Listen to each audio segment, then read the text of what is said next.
Oke, kita memasuki speaker kita yang terakhir ya, Kak Agra Utari Dewi yang merupakan Education and Program Manager dari Yayasan Seva Buana.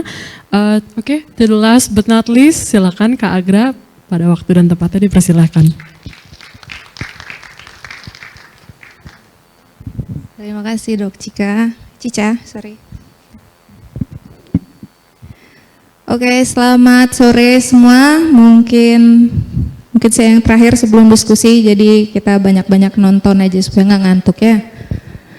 Jadi saya Agra, saya perwakilan dari Seva Buana dan Balipat Crusaders. Saya sendiri adalah sebenarnya saya lulusan keguruan tapi nyasar ke perhewanan. Jadi kami punya 2 program yaitu sterilisasi edukasi. Di sini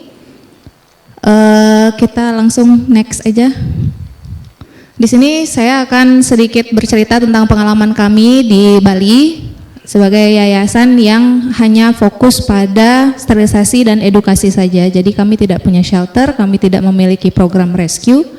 Jadi kami benar-benar fokus pada sterilisasi dan edukasi.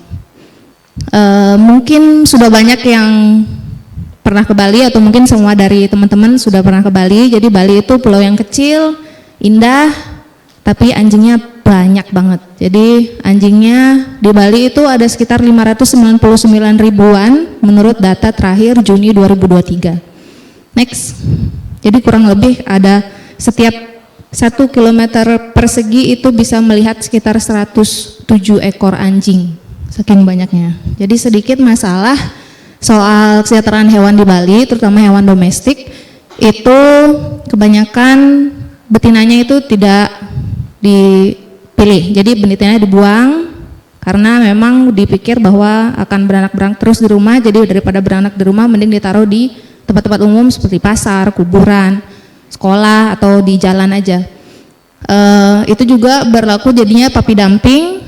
Terus dengan banyaknya hewan jalanan, anjing jalanan di Bali itu juga menyebabkan beberapa penyakit menular yang cukup parah, yaitu yang pertama TVT, genital disease, tumor, dan juga tentunya yang sekarang yang nggak kelar-kelar itu adalah rabies.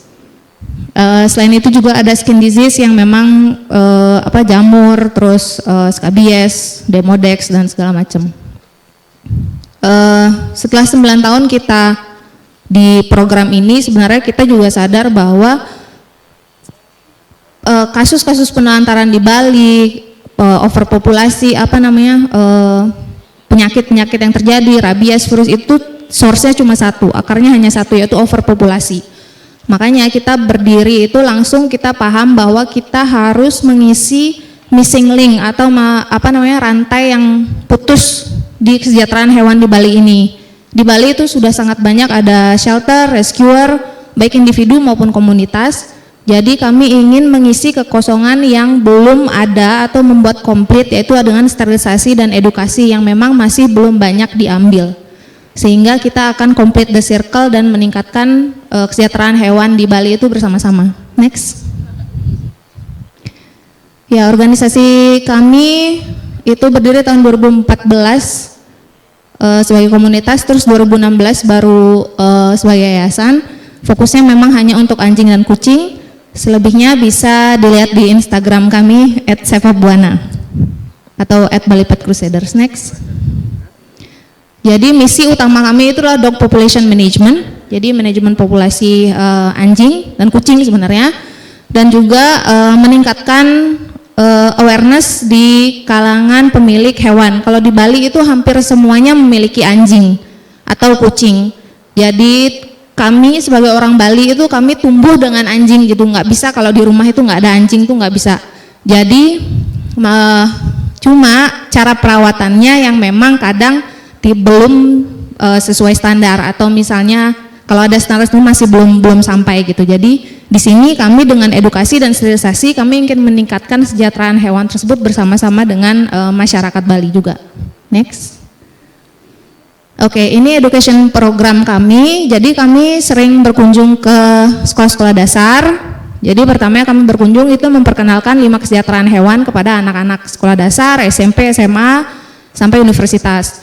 Tapi kemudian kami berpikir bahwa hanya berkunjung sekali kemudian pergi, itu dampaknya kurang long lasting gitu, karena mungkin anak-anak entar aja pasti lupalah sama kita gitu kan. Jadi kami tingkatkan lagi dengan teacher training program. Jadi kami ada program waktu itu tahun 2019, kami melakukan training, kita membawa profesor yang memang expert di bidang edukasi dan kurikulum untuk mengedukasi guru-guru SD bagaimana caranya implementasi kesejahteraan hewan di dalam kelas. Jadi sebagai guru matematika, gimana caranya biar tetap bisa menyisipkan kesejahteraan hewan di dalam pelajaran matematika. Kadang ada beberapa dengan caranya itu pembagian itu pakai obat cacing gitu misalnya. Oke, anjing ini baginya bagaimana, 2/3 dari tablet gitu, hal-hal seperti itu. Terus ini juga kemarin kami melakukan training tersebut itu ada di 3 kabupaten, yaitu Karangasem, Beleleng, dan Tabanan. Jadi itu diikuti sekitar 200 guru, dan kebetulan responnya positif sekali karena percaya atau tidak, di Indonesia itu kurikulum terutama sekolah dasar itu sudah ada kurikulum yang mengajarkan tentang kepedulian terhadap hewan. Temanya adalah aku dan lingkunganku. Tapi karena guru-guru itu tidak tahu caranya mengajar, biasanya di skip. Nah, ketika akhirnya ada expert yang datang untuk ini, akhirnya mereka mau mencoba, dan sampai sekarang pun kami masih berhubungan baik dengan beberapa guru yang masih suka laporan sama kami ketika ngomong ada kucing ini beranak, saya mesti gimana ya, ada hal-hal seperti itu. Next. Oke, ini sterilization program. Jadi program kami yang utama satu lagi yang memang paling aktif yaitu program steril. Kami memiliki satu unit mobil, kita namakan MSU. MSU itu adalah Mobile Sterilization Unit seperti namanya.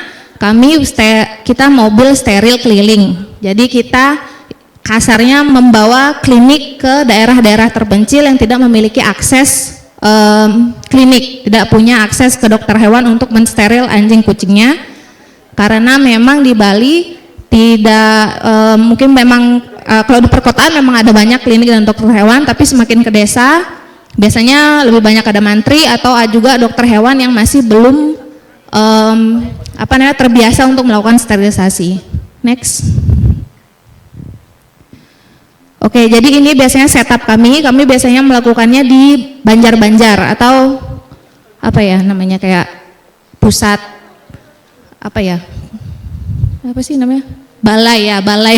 balai masyarakat gitu kalau di sini. Kalau di Bali namanya Balai Banjar.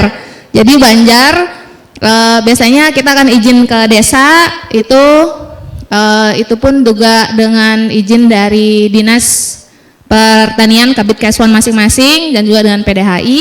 Kami melakukan setup seperti ini. Jadi kami biasanya di dalam mobil itu tuh ada 10 kandang, ada 4 dokter hewan, 2 dog catcher, 1 asisten, admin, dan media officer. Next. Ya, jadi kami punya registration form, 1 form untuk 1 hewan yang akan merekam semua tindakan medis yang kami lakukan. Next. Ya, jadi itu nanti ngantre seperti di puskesmas gitu ya, tapi untuk hewan. Next. Ya, jadi operasinya biasanya dilakukan semi outdoor atau benar-benar outdoor. Tapi semua kami punya SOP yang sangat ketat dalam masalah steril alat dan segala macam. Next. Next. Next aja. Ya, next lagi. Jadi ini pernah kita steril di pantai, steril di sini. Terus cara yang kita nangkep, kita juga TNR. TNR itu kita tangkap dengan net atau dengan tulup bius. Next. Untuk identifikasinya setelah steril kita juga lakukan, kita berikan tato di kanan. Next.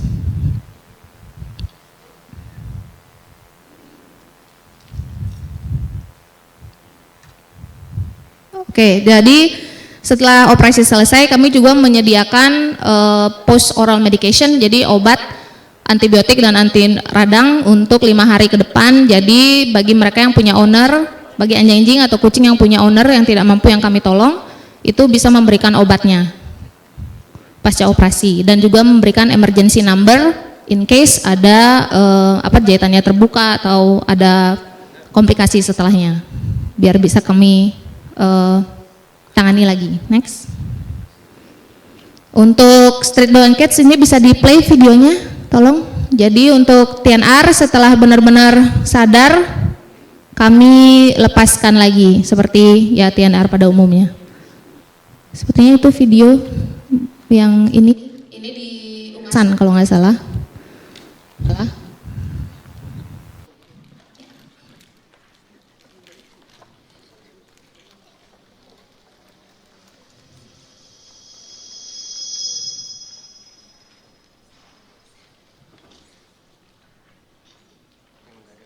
Ini di Ungasan memang liarnya banyak banget, sembunyi di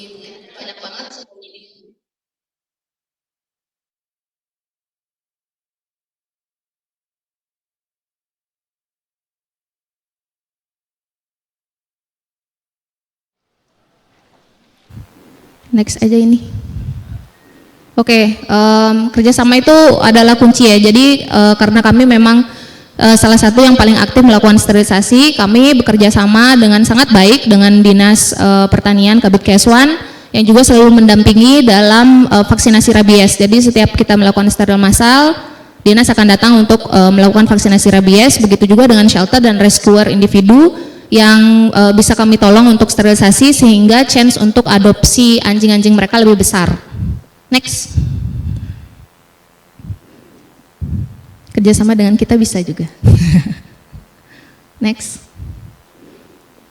Ya ini pembersihan toolsnya. Next. Ya jadi yang mau kami tekankan adalah kalau di Bali itu tidak semua soal kekejaman, tidak semua soal cruelty, tapi lebih ke clueless. Mereka itu karena sudah normal membuang anjing, jadi kesannya umum aja, biasa aja gitu. Tapi sekarang setelah kita memberikan opsi bahwa steril, awalnya yang kita sering ditolakin untuk operasi sterilisasi, sekarang kita selalu full book 3 bulan ke depan saking banyaknya request untuk meminta hewan-hewan liar di areanya itu di steril. Next. Next. Next. Ya ada banyak yang udah ramai selalu ngantri sekarang. Next. Next. Oke, jadi ini adalah sedikit jumlah populasi per kabupaten. Ini bukan hanya pekerjaan dari Sefa Buana Bali Pet Crusaders, tapi juga beberapa organisasi lain atau individu yang memang juga mengeluarkan dari dana dari dompet mereka sendiri untuk melakukan sterilisasi baik hewannya sendiri ataupun hewan di sekitarnya. Jadi penurunannya bisa dilihat, terutama yang signifikan yang paling sering kami pergi adalah ke Karangasem, terus juga ada di Denpasar, di Tabanan, itu yang paling sering datang. Beberapa ada naik turun karena memang kami baru beberapa kali aja ke sana dan memang jaraknya sangat jauh. Next. Ya ini grafiknya bisa dilihat, meski tidak turun, tapi untuk beberapa kabupaten meski tidak turun, tapi setidaknya populasinya stagnan.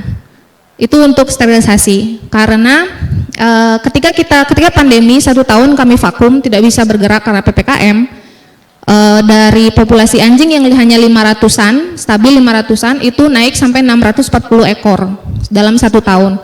Waktu itu kami sedang krisis identitas gitu, kayak mikir kitanya ngapain sih sebenarnya gitu kan, orang pagi-pagi nyari nasi kuning, kita pagi-pagi nyari anjing kan gitu. Tapi ternyata setelah pandemi selesai dan kita ulang lagi, akhirnya mulai turun pelan-pelan gitu. Jadi di situ kami merasa oke, it's doing something gitu. Next. Ya jadi total hewan yang steril sejak 2014 itu adalah 27.506. Di tahun ini aja sampai November 2023 kami mensteril 3.927 hewan, ada 687 yang diaborsi dan 37 ekor yang disembuhkan dari piometra dan divaksin rabies sekian. Itu di luar yang dilakukan oleh dinas ya, karena dinas juga setiap hari juga melakukan vaksin rabies. Next. Oke. bagaimana kami mengubah behavior masyarakat di Bali dari yang pertamanya asing dengan steril dan sekarang berbondong-bondong pengen steril hewannya. Itu sebenarnya lebih ke 3 kunci, yaitu menarik. Jadi hal itu relevan buat mereka. Mereka itu tidak suka mereka itu tidak bisa merawat anjing lebih di rumahnya, lebih dari 2, lebih dari 3. Jadi ketika ada opsi steril yang mana applicable buat mereka, yaitu mudah mereka lakukan, mudah mereka akses, mereka akan melakukannya.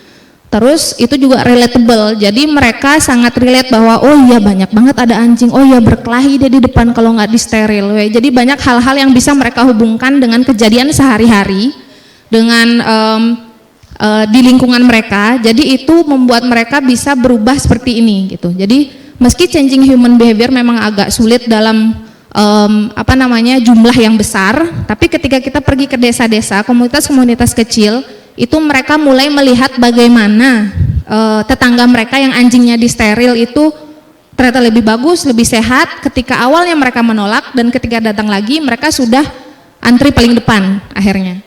Jadi Oke, next. Ya, jadi intinya adalah kita ingin melibatkan mereka juga dalam itu. Jadi kita tidak memberatkan mereka melakukan sesuatu, tapi kita share the burden gitu. Ketika kita menyatakan ke orang bahwa, ayo kamu sekarang saya akan bantu steril anjingmu, tapi kamu bawa anjingnya ke balai desa gitu misalnya. Jadi itu share burden itu akan membuat mereka lebih mau melakukannya daripada kita harus ayo kamu steril dong anjingnya, bawa ke dokter apa segala macam. Itu mereka kan aduh berat banget ya gitu, apalagi uang nggak punya apa segala macam, akhirnya mereka tidak melakukan itu gitu. Terus make them feel the difference, itu tentu aja kita nggak usah lagi ngomongin bagaimana perbedaan anjing yang sudah disteril dan belum disteril. Terus membuat mereka ngerasa penting gitu. Jadi ketika kita berterima kasih, ketika dia melihat anjingnya ternyata lebih bagus, ketika mereka orang-orang nge-refer ke mereka bahwa dia nih si A yang ngasih tahu saya steril gitu. Jadi mereka itu merasa penting dan merasa ikut berkontribusi dalam perubahan besar ini. Nah, selanjutnya ketika mereka sudah tahu apa langkah-langkah apa aja yang dilakukan, yang terakhir adalah membuat mereka mandiri, make them independent gitu. Jadi mereka sudah tidak, kami harap nanti seperti Butan itu, jadi dalam 14 tahun dog population management itu mereka sudah tidak membutuhkan kita lagi, mereka tidak membutuhkan yayasan lagi, mereka sudah tahu apa yang mereka lakukan. Kalau dapat anjing harus divaksin, habis itu disteril, habis itu dirawat dengan baik. Itu saja kira-kira. Terima kasih banyak. Jadi kita ke Q&A. Terima kasih.